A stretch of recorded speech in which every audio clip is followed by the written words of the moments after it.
Un cordial saludo. Un día más, con la gracia del Señor, proseguimos el comentario del Catecismo de nuestra Madre la Iglesia.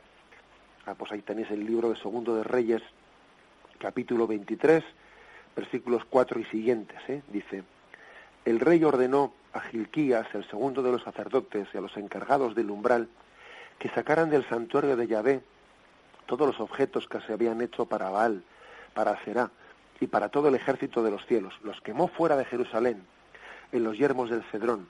Pero claro, fijaros que estamos hablando de quemar imágenes que eran imágenes idolátricas, hechas a los falsos dioses de Baal, Aserá, etcétera. Es decir, que la quema de las imágenes en el Antiguo Testamento hace referencia a la quema de imágenes idolátricas. Luego no confundamos el tocino con la velocidad, porque es como cuando se dice es que la Biblia prohíbe la extracción de la sangre. Pero hombre, la Biblia lo que dice es: no derramarás la sangre de tu hermano, pero se refiere a la violencia. Se refiere a derramar la sangre del hermano, tiene un contexto de referirse a la violencia. Pues aquí pasa lo mismo, ¿no? Es decir, ese quemar las imágenes que los profetas hacían se refiere a las imágenes idolátricas que hacían falsos dioses. O sea, que las cosas hay que verlas en su contexto. Para que esto se vea hasta qué punto es cierto, veamos que en el mismo Antiguo Testamento Dios incluso ordenó la institución de imágenes que conducirían simbólicamente pues a la salvación por el Verbo encarnado. Por ejemplo, Dios mandó que se hiciese la serpiente de bronce y que se elevase en un estandarte para que todos aquellos que viesen esa imagen no quedasen curados. Incluso también Dios ordena poner grandes estatuas de querubines junto al arca de la alianza. Estas obviamente no eran para la idolatría, sino como símbolo de la adoración de los ángeles invisibles allí presentes. O sea que las cosas hay que verlas en un contexto, y si Yahvé mismo pide que el arca de la alianza esté rodeada de una representación de ángeles, pues no es para idolatrizar los ángeles, sino todo lo contrario, para que los ángeles nos enseñasen a adorar aquel arca de la alianza. Éxodo 25, versículos 18 y siguiente dice: harás además 2 querubines de oro macizo, los harás con los 2 extremos del propiciatorio. Haz el primer querubín en un extremo y el segundo en otro. Las querubines formarán un cuerpo, etcétera, etcétera. Segundo el libro de Crónicas, capítulo 3, versículo 10. En el interior de la sala del Santo de los Santos hizo 2 querubines. También en las paredes del templo,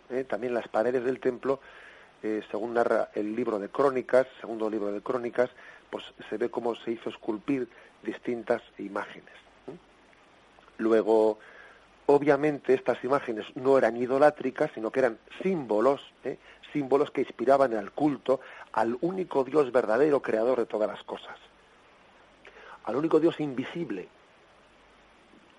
el cual se encarnó en Jesucristo, que esta es la clave, el cual se encarnó en Jesucristo, y por lo tanto no se hizo visible. Las primeras comunidades cristianas representaban al Salvador del mundo con imágenes del Buen Pastor. Más adelante aparecen las del Cordero Pascual y otros iconos representando la vida de Cristo.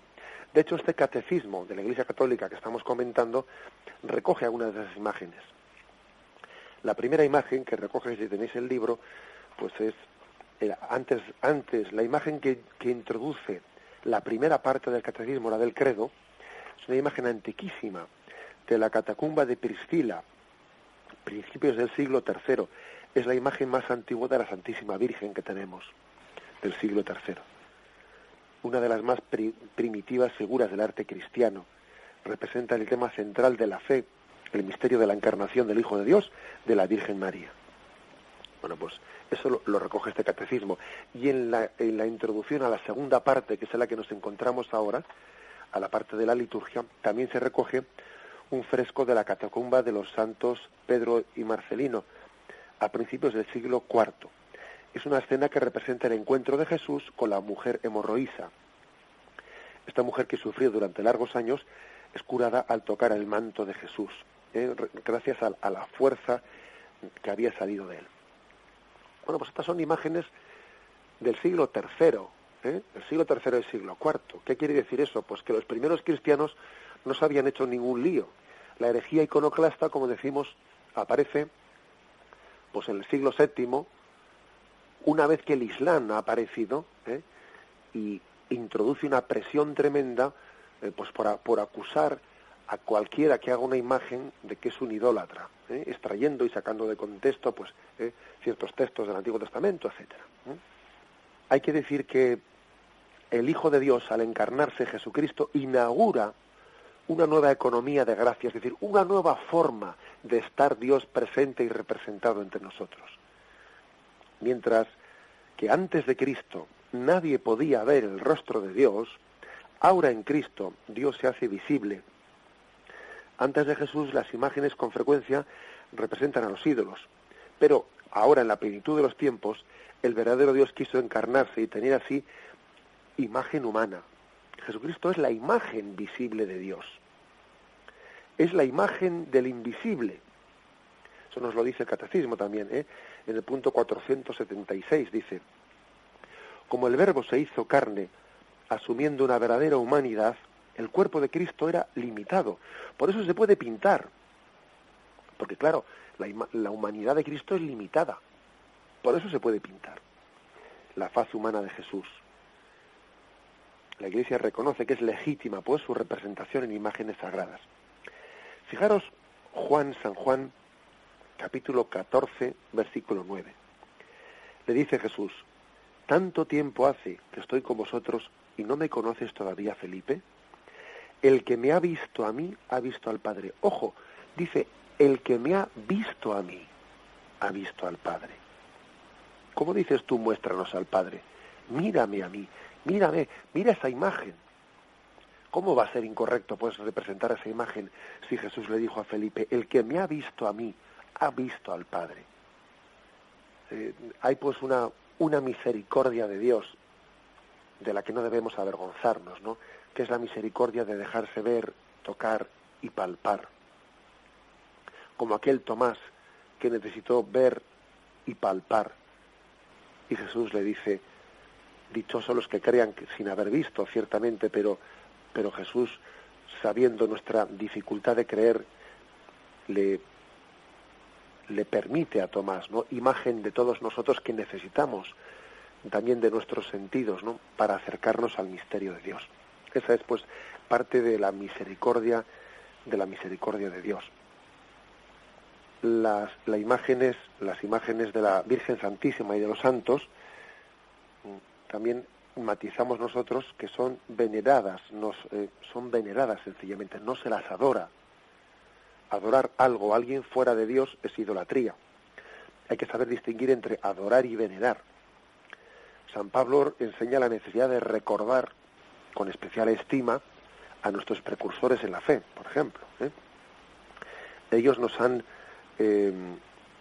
precedido y nosotros a través de ellos pues tenemos una certeza del cielo. La Iglesia respeta las imágenes de igual forma que se respetan y veneran la fotografía de un ser querido, o sea, ni más ni menos, y sin armarnos más líos. Y todos sabemos que no es lo mismo contemplar la fotografía que contemplar la misma persona de carne y hueso, no es lo mismo. Si alguien quemase, pues por ejemplo, la fotografía de un ser querido, pues por eso no se le podía acusar de un delito. Sin embargo, si quema a la persona misma, pues es totalmente distinto, ¿no? Nosotros distinguimos esos dos conceptos.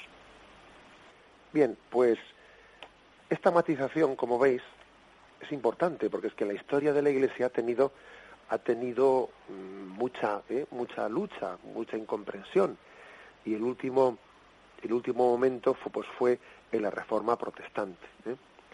Aunque bueno, luego también hay que decir que la Reforma Protestante no fue tan radical como los iconoclastas, no fue tan radical, o sea, los protestantes pueden tener también algunas imágenes, pero son mucho más parcos en las imágenes. Y si entráis en una iglesia, por ejemplo, una iglesia barroca nuestra, sería impensable en el mundo protestante. El mundo protestante, pues, tienen las iglesias mucho más limpias, limpias de imágenes, o es dado a poner la cruz sin el Cristo, el madero sin la representación de su imagen, es mucho más parco en imágenes.